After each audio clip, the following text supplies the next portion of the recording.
I was looking for you specifically, but you were hiding behind Matt Harper's head, so I couldn't see you. I'm sorry about that. It's great to have you and Jordan both here. Also great to have a number of members of our Board of Trustees, as well as our President's Cabinet. We have several members of our Goodfriend School Advisory Council, as well as a number of faculty and staff members from the Goodfriend School as well. Most importantly of all, though, we have a lot of students here today. So thank you for being here. You are what make this institution what it is.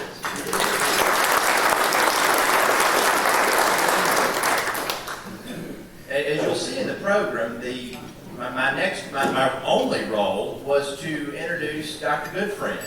Unfortunately, he could not be here today. He had planned on it, but had something come up at the last minute. But do know it's not that he's not interested, because I talked to him last night.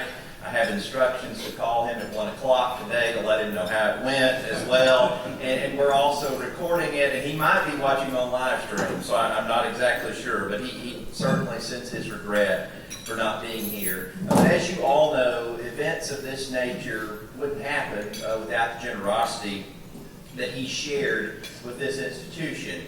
Most people at TWU know Bobby as our board chair, or certainly a benefactor, but I will say, in my role, I've had the opportunity to get to know him really well, and he is really probably one of our single greatest champions, beyond just those other two roles. He has a passion for this campus that is immense, and he truly believes in our mission, our students, faculty, and staff, and everything we do. I will say, rarely is there a time that I have a call with him that he doesn't talk about how can we make the institution even better. So it's always on his mind. So even though he's not here, I'll certainly take the opportunity to thank him for his dedication and leadership to the institution. It is truly much appreciated. In his place, though, we wanted to have a couple of individuals speak about his father, though. So there were two folks that quickly came to his mind. This lecture series is appropriately named the Dr. Mike Goodfriend Lecture Series. So it wasn't hard to find two individuals that had very long-standing connections with the Goodfriend family, also long-standing connections to this institution, and both retired as senior level executives with Goody's Family Clothing. So I'm going to welcome to the podium Mr. Bob Whaley, as well as Mr. Randy Mullins, to say a few words.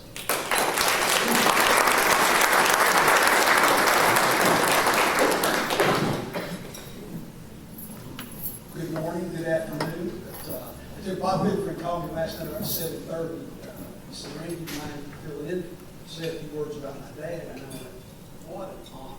What an honor it is to stand before a group of people and talk about my mentor, my friend, my boss, my good friend. I was a 19-year-old student, Tennessee Western, looking for a job to help pay for my education. Happened to be that their job opened up in Goodfriend Clothing 52 years ago. I got the job, and it changed my life forever. My good friend, again, as my boss, as my mentor, taught me many, many things about business and about life. I make this very, very, very brief. I think first of my good friend is a man of integrity. He, again, taught me how to deal with people. His words were always, there's not a right way to do the wrong thing. And he lived by that. My good friend was a teacher. The teaching that he gave us, Bob and I, and the Goodies organization, really was an environment, a culture that allowed us to make mistakes. And you come back on the things that he did, we were not handcuffed at all as far as our decision making. Another one of his great words was, you can't grow a business with indecision. You have to make decisions. Again, Mr. Goodfriend, and he was always Mr. Goodfriend to me, was my friend. And when he retired and moved to Florida, I'd get a phone call, Randy, I'm coming in tomorrow, let's go visit stores. Which really meant, Randy, let's go spend the day together and get caught up. I miss those days greatly. He was such a wonderful individual, such a wonderful businessman. And I could stand up there all day and tell great stories, but I'll let Mr. Wade come in. But he was a man that I loved dearly. And again, changed my life. I'm a better man because of what he was, and what he was to me to everyone else. And with that, Mr. Wade, I'll let you go.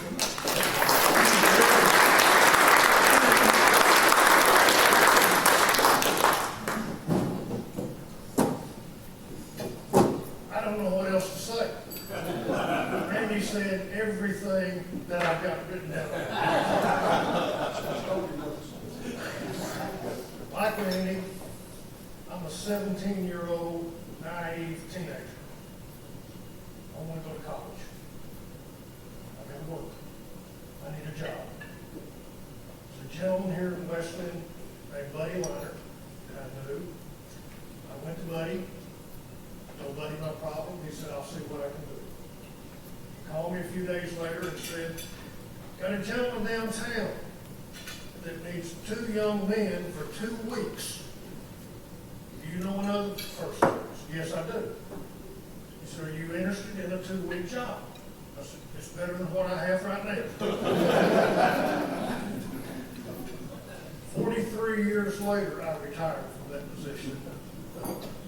I started out unloading trucks, sweeping floors, watching one of the smartest men I ever knew. The deals he could make, the decisions that he could make. I stood on the corner with him in New York City, and he's bought thousands of garments. When I started with him, there were 6 little stores. What we read on the brochure today is 383 stores. He built the foundation for that to happen. Like Randy, my life was patterned after him. My values came from him. I have lived my life based on the principles that he taught me. I am forever grateful. I can never repay him or the Goodfriend family for the service that they did for me as a young man. He was a great individual, and as Randy said, not a mentor or a teacher. He was my advisor, my counselor, and most importantly of all, my friend. Thank you.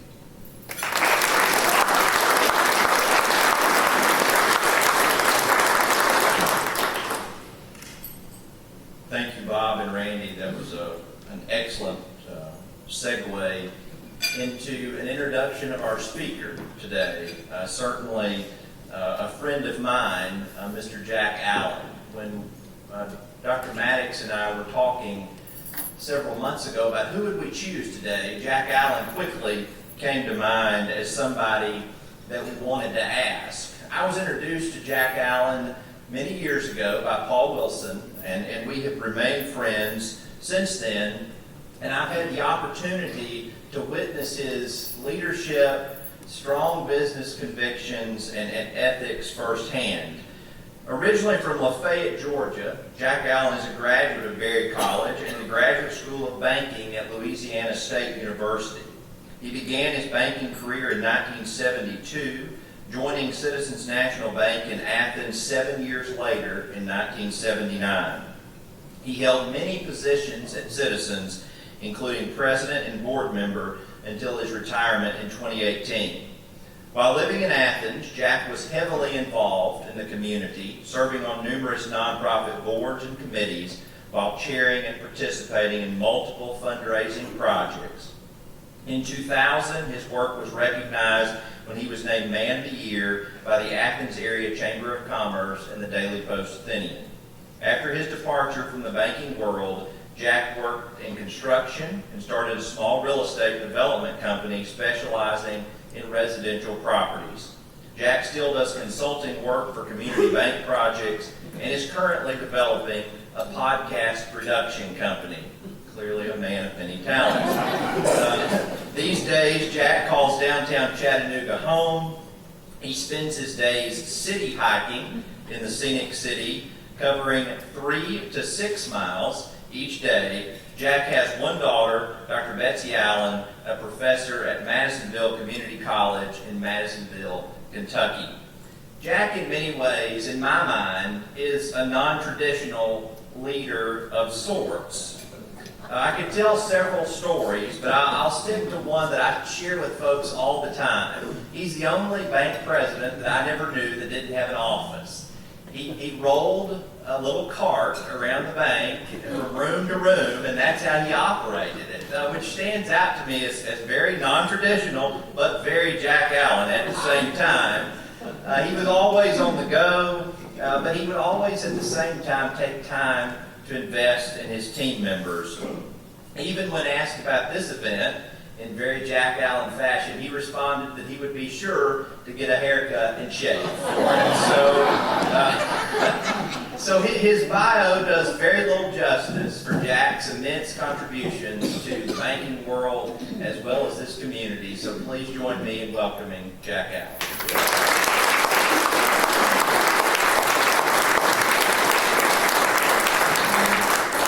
True story. This time last week I had a ponytail. I only get about 2 haircuts a year. The doctor called me. I said, "Doc, get a haircut." He said, "It would be nice." How many students? So what did they pay you to come to this thing? I really appreciate you being here because I may want you to participate a little bit in. The name on my topic is Searching for Integrity. That's not very impressive, isn't it? You know, being a speaker is a tough job, though. I mean, it really is. Every time I get asked to speak, the first question in my head is, why is anybody asking me to speak? I went to school back in South LSU. Great food, great stories down there. One of the professors told me one of my favorite stories about speakers, and every time I'm at Madison to speak, I think about it. Because you realize I'm the only thing standing between you and what you want to do next. But anyway, the story is, back in the 20s, late 20s, Huey Long, y'all don't remember him, but he was a flamboyant governor of Louisiana, was always out looking to do a stump speech. And this was the days before TV and the internet, so he had to go find people. He read the newspaper that there was going to be a hanging in a little town about 30 miles north of Baton Rouge on Saturday morning. He thought, well, there's always a crowd for a hanging. I can get up there and make a speech. So he rushes up. But he's running a little late, and when he gets up there, he's working his way through the crowd. He gets up to the stage up there, and the sheriff has just brought the condemned man up. And as he gets there, he says, Sheriff, so you mind if I say a few words? Well, the sheriff says, Governor, welcome, we're glad you're here. You come on up. The governor comes up, he says, we got the governor here, he wants to speak. Take all the time you want. And just as he said that, the condemned man punched the sheriff and said, would you mind hanging me first? So that's the way you guys feel. Please, hang me first. I really wasn't sure what I was speaking about. He said, you want to speak? I said, yeah. I usually just get up around tell a few stories. I didn't know there was a topic. So I get the invitation and it says I'm speaking on the ethics. Is that what it is? Ethics, integrity, something like that. And so I'm speaking with my good friend, Professor Dr. Dean, and I say, I'm speaking on ethics. And she said, being a professor, she said, how do you plan to define that? I said, define it? She said, yeah, if you're going to talk about it, you need to know what it is. I said, look, I'm an Eagle Scout. I got the Good Citizenship Award in 4-H. I was the youth pastor of Baptist Church in high school. I know all about ethics. I said, don't worry about it. I got this. A few days later, I'm at the New Citizens National Bank with my friend Todd and Julie Jones. Where's Julie? And so Julie's, she's all about TWU. How many people in your family get to school there? 47? Anyway, so she's all about I just takes a lot of pride in school. And I said, I'm going to do the speech. I hope you come. She said, well, I'd love to. She said, what are you talking about? I said, ethics. Now, this is a true story. Julie lost her breath. She started laughing. She doubled over, laughing. I said, what are you laughing about? She said, you never played by a rule in your life. You know, and it hit me because I worked with a young man named Shane Waddy back there. We used to get up every day and say, hey, let's go break some rules today. Because you see, banking was such a structured business. And we were always, Becky don't like me. Becky was a board member. But we were always trying to figure out how to help customers get from point A to point B without all the red tape. So in my mind, that was the ethical thing to do, right? No. In Julie's mind, who's director of human resources, and she likes rules, thinks, these guys are breaking every rule. That's not very ethical. So it didn't hit me. Maybe I really don't understand ethics. Maybe it's in the eye of the beholder. I don't know. So I said, I need to do some research. I need a speech. So the name of my speech is Searching for Integrity in Business. All right, you ready? In recent times, we have witnessed some of the most significant ethical lapses in the corporate world for financial. How am I doing, Doctor? Hey, you think this is my speech? Yeah. This is my speech. Where did I get that speech, y'all? This is the first ethical question. Where did it come from? Where? A chat, yeah. I sat down in 30 seconds. Chat wrote me a speech, and you know what? It's pretty good. I mean, it really is. I really think I said, wow. But if you've asked me to do a speech on ethics, is it ethical to have chat write me a speech? What do you think? That's the first question. No. What should I do? I should put the work in. I should spend 20 or 30 minutes putting some notes on a cocktail napkin. On the way up here. What's that? Yeah. I mean, I put the work in here, you know? Get it straight. Let me get my notes up here, you know? So anyway, so I said, you know, why don't I just tell some stories, you know, about, and this is true, I'm going to tell some stories today that have never been told about ethical situations that I got in. And the only reason I'm telling them today is because most of the people involved now are dead. I'm serious. Look, is that unethical to talk about dead people? I don't know. Is it? They can't defend themselves, but that's what I'm going to talk about. Anyway,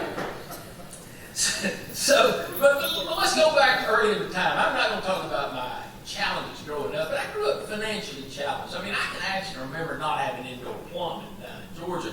And then when I was in high school, when all my friends had GTOs and Chevelles and these credit cars, I went to school on a $50 moped. You ever tried to get a date on a $50 moped? It's not happening. But anyway, my idea in life was I wanted to, let's be honest, I want to make some money. I wanted to have a car. I wanted to have all these things that I saw other people do. So I signed up to go to Berry College. Now this is when you can work your way through school at Berry College. So I go to Berry College. True story. I walk in, first week, they said, what's your major? I said, I don't know. They said, what do you mean you don't know? I said, well, where do you get the most requests for jobs? The guy looked at me and he said, well, our number one request right now is accounting. I said, well, sign me up for that. I didn't know what it was. You make any accounting majors here? Well, what was I thinking? I took 40 hours of accounting before calculators. But anyway, so I signed up for accounting, and did I really like it? Not really, but I said, I'm going to do this because it's going to help me get a job. I graduated on a Sunday. I had interviews lined up on Monday.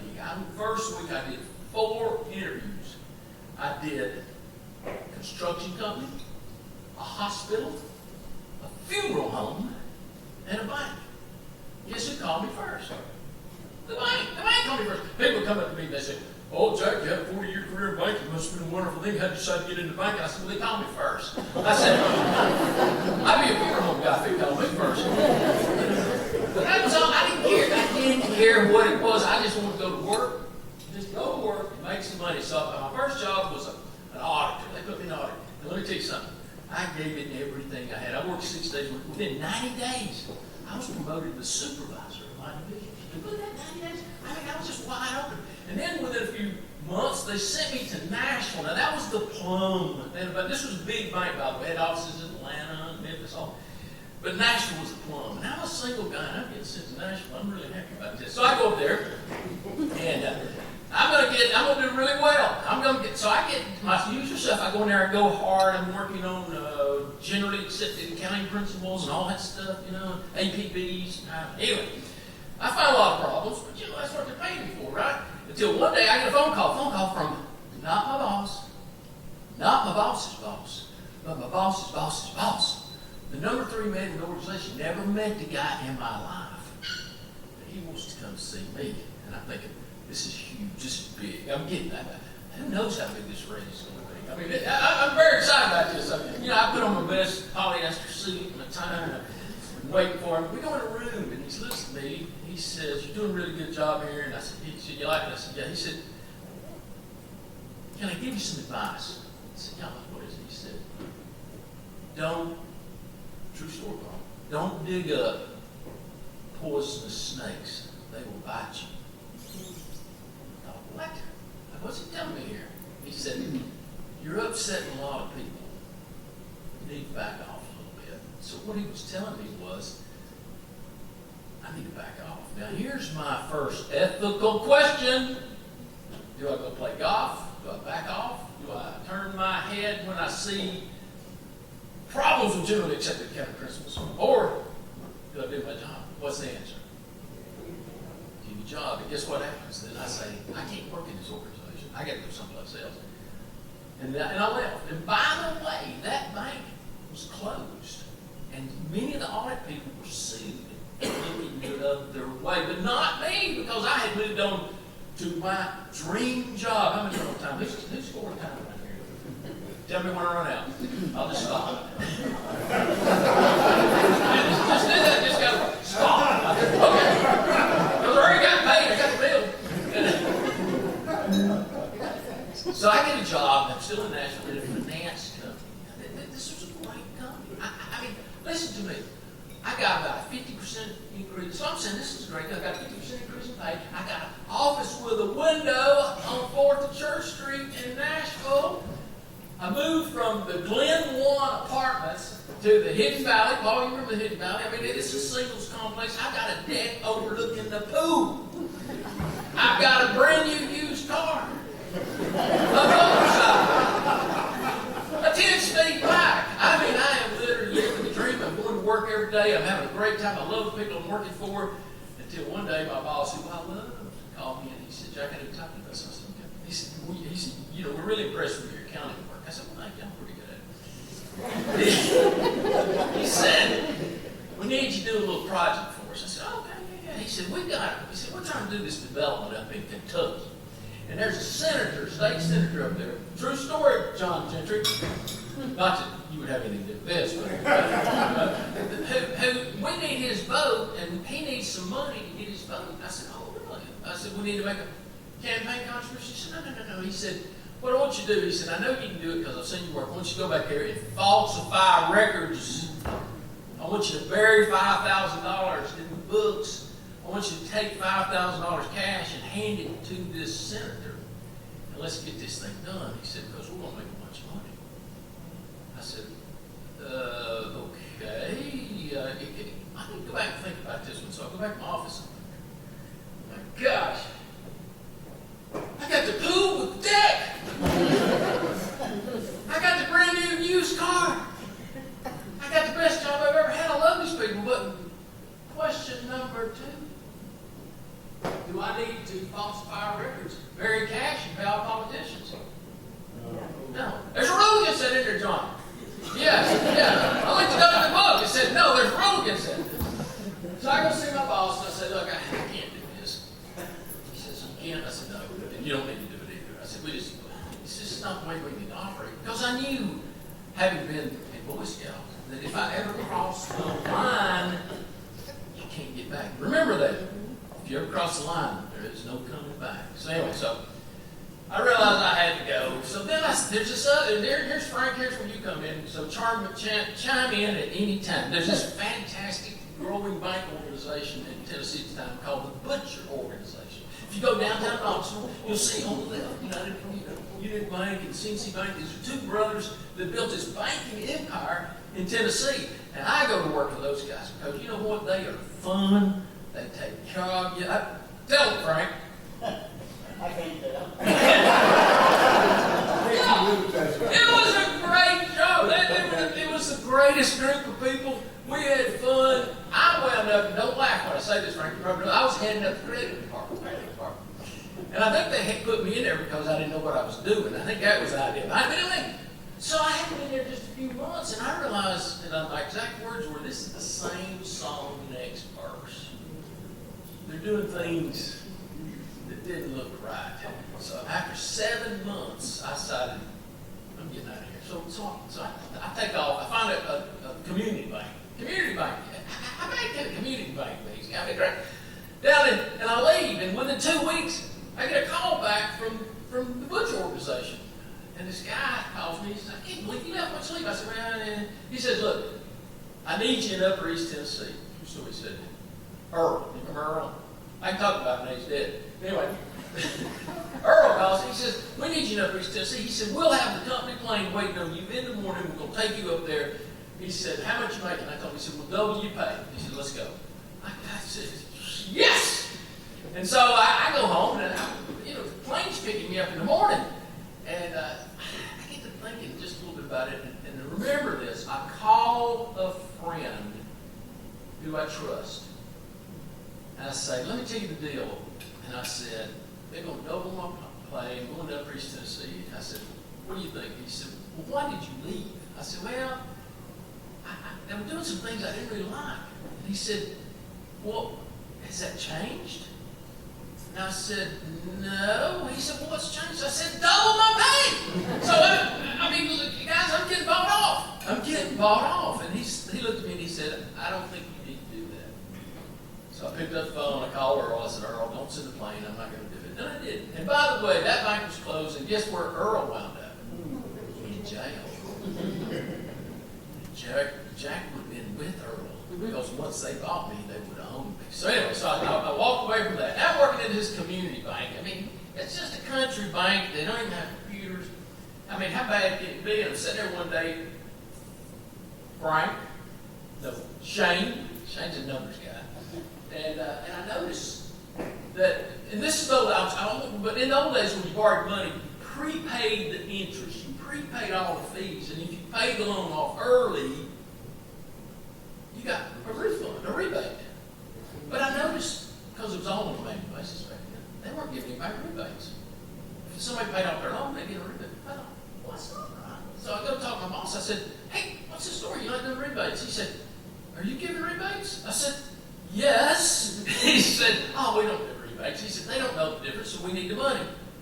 Wrong answer. What do you think? Wrong answer? Yeah, these are just hardworking poor people. So I didn't want to leave the job at the time. I thought, well, I can fix this. So I brought in an automated system. I'm an accounting guy. I bring in an automated system that automatically calculates the rebates. And so when somebody asks for payoff, it shows the rebate. And so I'm thinking, this is good. And everybody does it, Tim, because now it's hard to beat the system. So I feel pretty good about myself until a year or so later, I'm in a board meeting. Now, by now, I am on the board of directors. I'm not even 30 years old yet. I'm on the board. I'm feeling pretty good about myself, right? And I've already got another car. And I'm in a board meeting, and a couple of directors, including the chairman, bring up a real estate deal that is clearly insider. Rick, you never heard those words, have you? No, it's clearly an insider transaction. And so I'm sitting there and saying, we can't do this. And so, I'm not even 30 years old. Most of those guys are 56 years old. I said, we can't do an insider transaction. We'll all go to jail. Oh, nobody cares. I said, but I care. We're not going to do it. And 3 other directors get up and storm out of the bank. And so then I say, no, I got to go. I went home, and you know what I did? I started looking through my files for the number of the funeral home.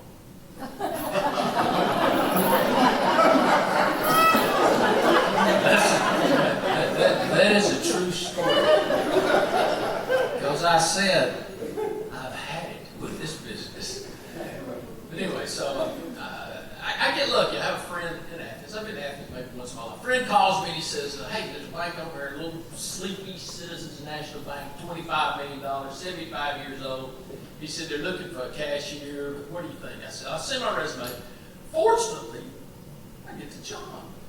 Now, my idea was to come over here and stay for 2 or 3 years and clean up my resume because it looked pretty bad. Everybody I'd ever worked for was broke. And so I said, I gotta clean up my resume. But wait, it gets better. The bank I left, the chairman called me. He apologized. He said, Jack, I'm sorry you left. You were right. We've met. You were right about everything. If you will come back, we will make you president of the bank and you can fix everything. Now, look, I'm 28 years old. I mean, I'm going to be president of the bank. But then I get to thinking about it. But there was a reason I left. Now, the reason I left was because the culture of that organization, like the 3 before it, didn't match mine. And so I said, no, I think I'm going to try this Athens thing. But let me tell you something. I'm going to do it on time. You got 5 more minutes? Okay. So, when I came to Athens, when I walked through the doors, something felt different about this town of any place I've ever been in my life. First thing I got, Bo Perkison, was a letter from Lawrence Roseberry. Lawrence Roseberry was the president of First National Bank, our competitor. I got a letter from him welcoming me to town. I said, why is my competitor welcoming me to town? Saying really nice things. And then Bo and I become friends. Bo says, go to the Optimist Club, please. Let's go have lunch. It was the most amazing thing and I see this spirit of cooperation in Athens that I've never seen before. Banks, companies, Mayfields, Goodies, Athens, for all these people working for the good of the community. Nobody looking for anything. Like, something's not right here, because I've been stung a few times before, but I said, this is pretty good. Well, then I started working in the bank. Bank's great. Some of you will remember Paul's dad, Hugh Wilson. We could have Hugh Wilson stories all day long, but I'm going to share one. And Frank will remember this because it happened more than once. But we would go into Hugh and we'd say, Hugh, we got this great deal. We got a great deal.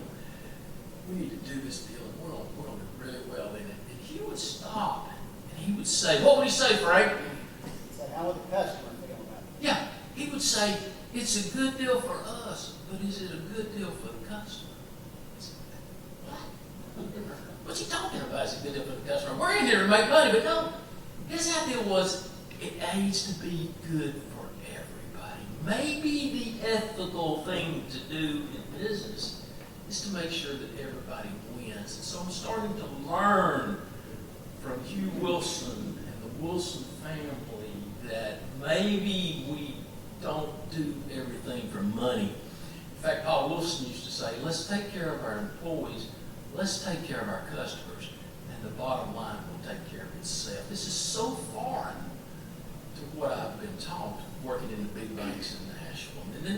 And then I got to tell a few Goodfriend stories, you know that. So it's the 80s, the horrible economy, interest rates shooting through the roof, banks being closed.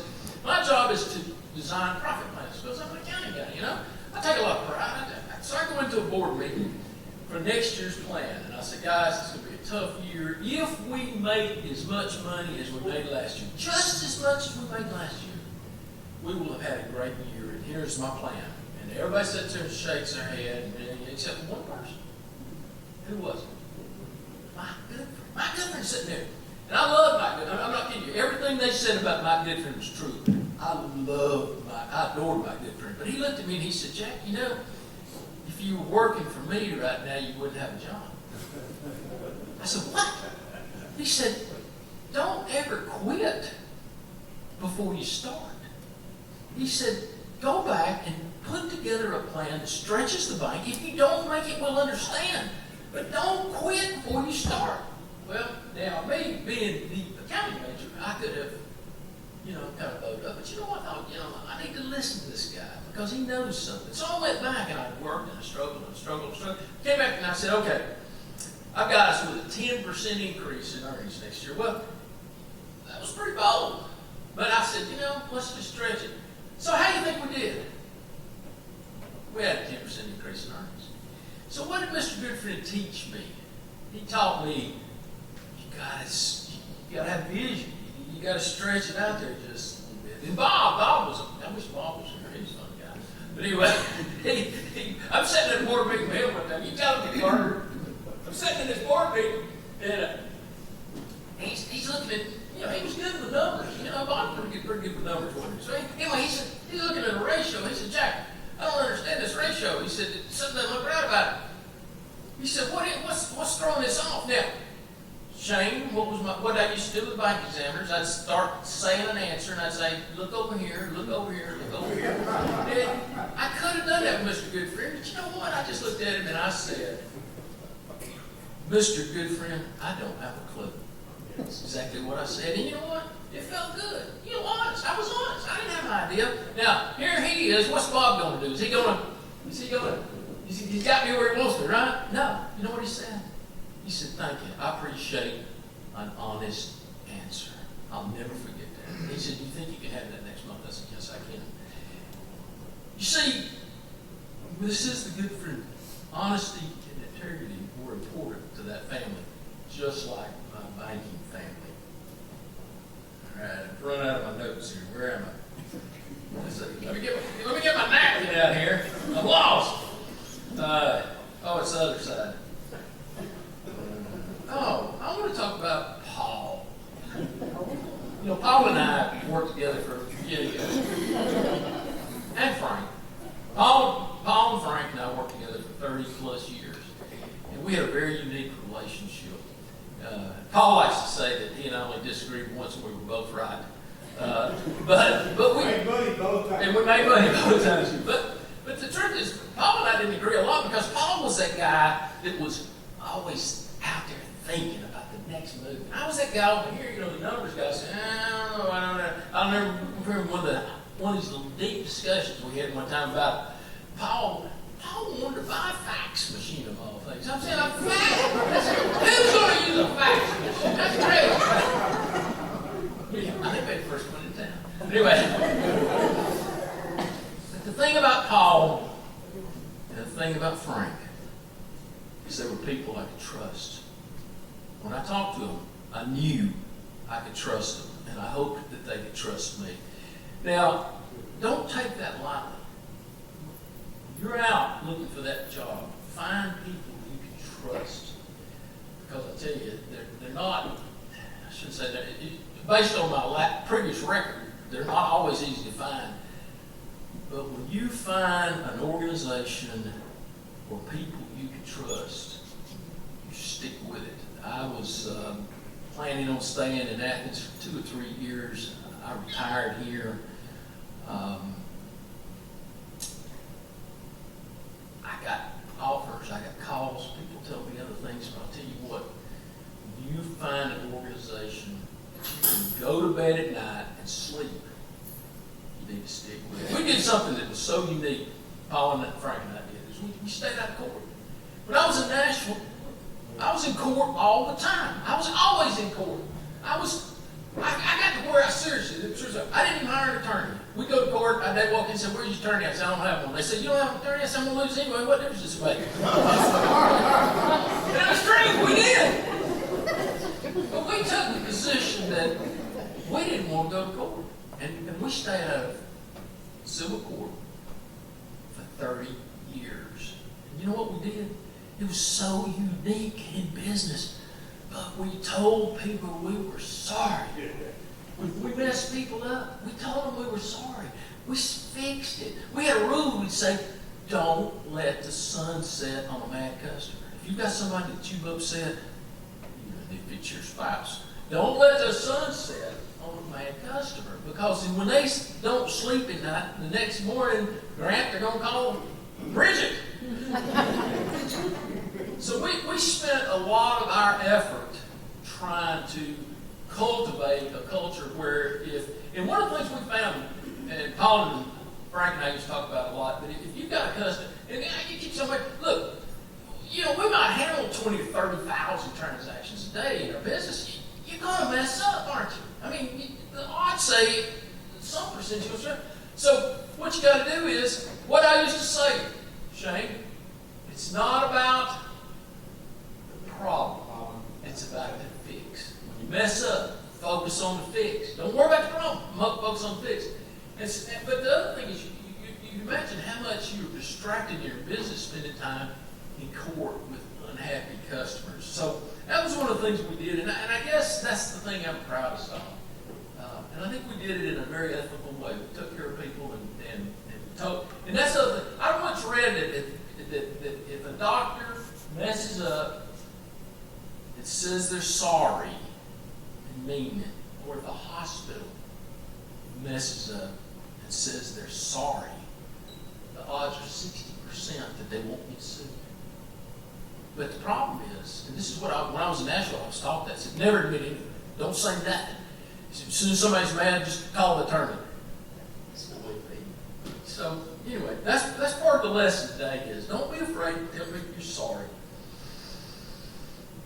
One last thing about adventures is one of the things that if you're going to be successful, you can't do it yourself. I mean, just like me, I had Paul, I had Frank, we had each other's backs. When I fell or stumbled, they picked me up. You can't do it by yourself. People need to root for you. You need to have people who like you and want to root for you. We hired, how about doing on time, Doc? He said it. Alan said he might take a nap in this thing, so I'm keeping my eye on him. When he dozes off, I'm going to know it's done. So, yeah, we're getting close here. Anyway, we had everybody went in the banking business and want to go on vacation during the summer. It's horrible because now you're going to hire a bunch of college kids. Julie, that's what you would hire, college kids, high school kids, and you're going to run them through a little training and plug them in, and about half of them work out, half of them don't. They make customers mad, and then the employees get mad. So, but Julie did a great job. I mean, she did a great job. And it's a challenge, isn't it? But I remember this one young man we hired for the summer. And he seemed a little tense. I wasn't so sure he'd make it. He seemed a little tense. We're going to throw him in with a bunch of seasoned tellers. And look, I love tellers, but they can be, they've been there 20 years. And they don't want some kid coming in there. But anyway, this young man comes in, and he's always early. He comes in with a good attitude. He does more than he's asked to. He's nice to everybody, customers, employees, and people like him. In fact, we have people say, well, can he come work with us? Can he come work with us?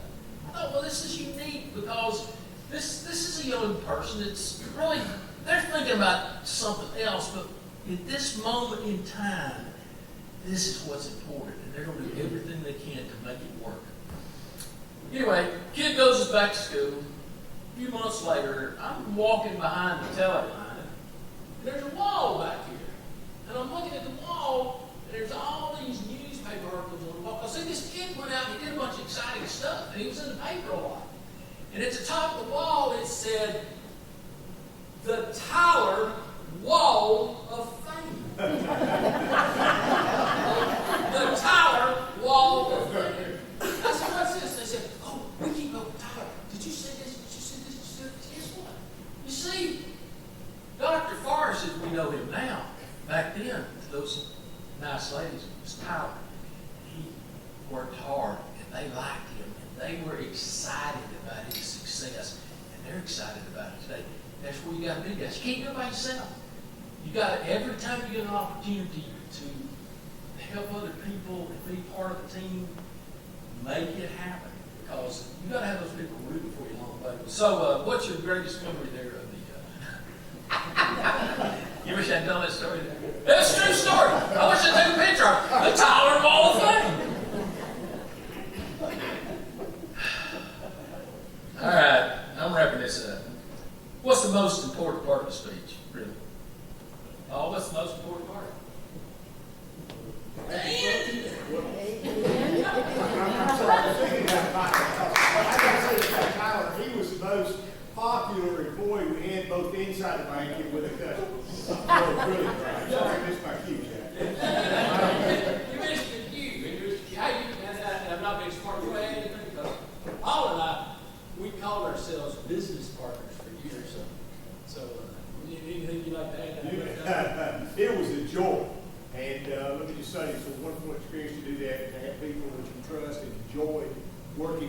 it wasn't just Frankie Jack and so many other people. But Jack's exactly right. Choose carefully with the culture that you go into, a culture that's designed to be good for everybody. And then also our motto was we like to make money and have fun. And we didn't know which one came before the other. And then the other thing is too, we did so much work with our competitors, so many positive things. We helped Tennessee Wesleyan College at the timeout for a long, long time. They'll tell what would happen to this institution if the banks in this community hadn't put competition aside and work together. And to reiterate, Paul, one of the things, like I said, I've lived in a lot of places, but one of the things, when I came here, I knew something was different about this town, and I believe it is Tennessee Wesleyan University. I think Tennessee Wesleyan University is the catalyst that reaches out and pulls everybody together. You know, a lot of times when you come to a small town and you're not from here, you're not welcome, but that's not the way it works here, because Tennessee Wesleyan University is used to bringing people from out of town and plugging them in. And so many of them come and stay and work and make their homes here. So TWU is really a big part of it. And having the Goodfriend family recognize that and understand that, you know, what a, you know, I'm running out of time now, but if you ever want an example of some people, Goodfriend is not a bad people to be an example of, because you know what? They worked really, really hard. These guys provided a product not for the blue bloods, but for the blue collars of the world. They brought quality products, so when somebody got off from work on Friday and they had an extra $20 in their paycheck, they could go buy goodies and they could buy a nice piece of clothing. They made it not on dollars, but on quarters. And when they made those quarters, they reinvested them, not in stocks and bonds, but in TWU and all those communities that they were involved in. They reinvested it. You know, when you have two guys that started in high school and retired, that tells you just a little bit about that family and that organization. We're so lucky to have had the relationship with those folks. All right, what did I say? The most important part of the speech is the end. You can't just walk away. You gotta kind of sum it up. So who wants to help me with that? Let's just say this. Let me tell you this. I'm talking to the students now. You got a hard job. You got a difficult job, because finding the truth today is not an easy job. You know, if you're a Fox fan, you're looking over at CNN and saying, look at those knuckleheads over there. They have no integrity. But if you're on CNN, you're looking over at Fox people and saying, they have no integrity. If you're looking on social media, what do you think the percentage of stuff on social media is true? Maybe 30, 40%, I don't know. So your job today is you got to sort out what the truth is. You got to find it. It's not an easy thing to do. So how do you do it? Well, Paul kind of mentioned it, but you have to surround yourself with people of integrity. And you can figure it out after a while. Like I said, I went through 4 situations, and it took me a while to figure out these are not the people I want to work with. Surround yourself with people of integrity. Find someone that will tell you the truth. I have a college roommate. I've known the guy since I was 14 years old. I had dinner with him last night because I was working on a little family situation. I wasn't exactly sure what I should do. And I asked him, what do you think? And he told me, because I know he will always tell me the truth. And he won't tell me what I want to hear, but he will tell me the truth. So find something, just like when I called the guy about taking that Dublin pay, he said, why did you leave? I said, because of this. He said, what's changed? Nothing. Find somebody you can talk to, because we get the blinders on, particularly over money and fame and promotions and things. And you got to have somebody that helps you keep it straight. And then I can't read my writing. And I'm going to end it with this. My mother passed 2 years ago. She's 93 years old. And she was from that generation that she didn't say a lot. Just every now and then she'd speak kind words of me, but mostly she just expected. And when I retired, I think she was 90 when I retired, 89 something. She wrote me a letter, which was rare, and she talked about a few things, and she said, I just want you to know how proud I am of the person that you are. And I asked her, I said, what makes you proud? I said, I was president of the bank, I man of the year, I wound up eventually bought a new car. I mean, I've done some exciting things in my life. And she said, you know what I'm most proud of? I said, what? She said, now this sounds crazy, but remember, she has 3 daughters. I have 3 sisters. She has 3 daughters. She cares deeply for these 3 daughters. And she said, you never got accused of sexual harassment. I said, what? That's what, no. I said, that's what you're proud of? She said, yes, that's what I'm proud of. And I thought about it for a minute, but I thought, you know what? She tried to groom me to be respectful to all people. That's what was important to her. That's what was important to my mother. Not money, not cars, not big houses. And I was respectful to people. So the last thing I will say is, when you have a question or situation, and then, my mom's not alive, but you stop and think, what would my mother say? Thank you so much. I've enjoyed being here.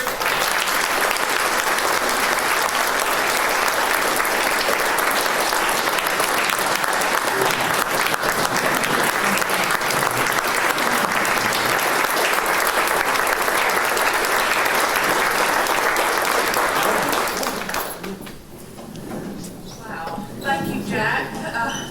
What enthusiasm. So, wish we could bottle that and sell it. We would be rich then for sure. Thank you all so much. It's just been such a wonderful opportunity to hear you speak today. And everything that he was talking about, my capstone class is in here today. We've talked about, and so I hope you heard the things that he talked about with ethics and leadership and the culture of where you're working. It was just all resonating to me, and hopefully to my students about everything that we've covered. So thank you so much for sharing your stories that you had, and how important that is when you're in the workplace and finding that job after graduation that's coming up in May. So thank you for that. And so we have a small gift for you today that I'd like to give you. And so, thank you so much. You're welcome. I personally remember when I first came back to Tennessee, I met Jack. He was one of the first people that I met when we moved here, and I just remembered how he made me feel. He's always got that personality that makes you feel like he's glad to see you, and he's excited that you're there, and I always just appreciate that, because that to me is such a fine quality of a person to have. And so thank you for always being a part of our community, and just he's a part of our Business Advisory Council, and so we're always glad to have his input to help the Goodfriend School excel. So thank you for that as well. So very much today, I appreciate you being here.